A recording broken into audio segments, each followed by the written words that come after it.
एकंदरीत पाहिलं विश्वशांतीचा हा होम यज्ञ या ठिकाणी होणार आहे, फार महत्त्वाचा विषय या ठिकाणी होणार आहे. काय सांगाल, काय उद्देश समोर आहे? जैन धर्म आणि जैन धर्माचे उद्देश अहिंसा, सत्य, शांती हे नेहमी जैन धर्म जैन समाज याच्यावरच चालला गेला आहे. म्हणून आपणही पाहिलं असेल की आज भुसावळ शहरामध्ये जे मागील 4 दिवसापासून आणि अजून पुढील 2 दिवस असं 6 दिवसाचा पंचकल्याण प्राण प्रतिष्ठा महोत्सव आणि विश्वशांती महायज्ञ करतोय.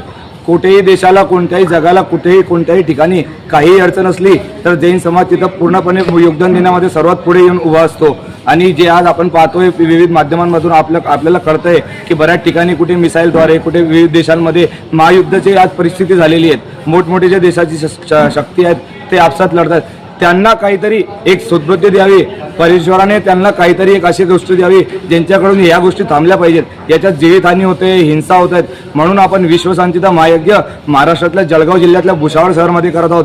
इथे होणारा हवनमध्ये आमचे आचार्य श्री विभव सागरजी महाराज, स्वात्मानंदजी गुरुदेव आणि त्यांच्यासोबत 20 गुरुदेव यांचं सानिध्य लाभलेलं आहे. हे भुसावळच्या इतिहासामध्ये स्वर्णिम अक्षरामध्ये लिहिली जाणारी अशी गोष्ट आहे. आणि येणाऱ्या 2 दिवसात भुसावळात प्राणप्रतिष्ठा महोत्सव हा मोठ्या उत्साहाने साजरा होणार आहे. पूर्ण शहर याच्यात सामील व्हायला पाहिजे, हेच आमची इच्छा आहे. आणि हे पुण्याचे कार्य आहे, याच्यात आपण सामील होऊन खूप मोठे योगदान दिले पाहिजे. सर्वांना आमच्याकडून जय जिनेंद्र.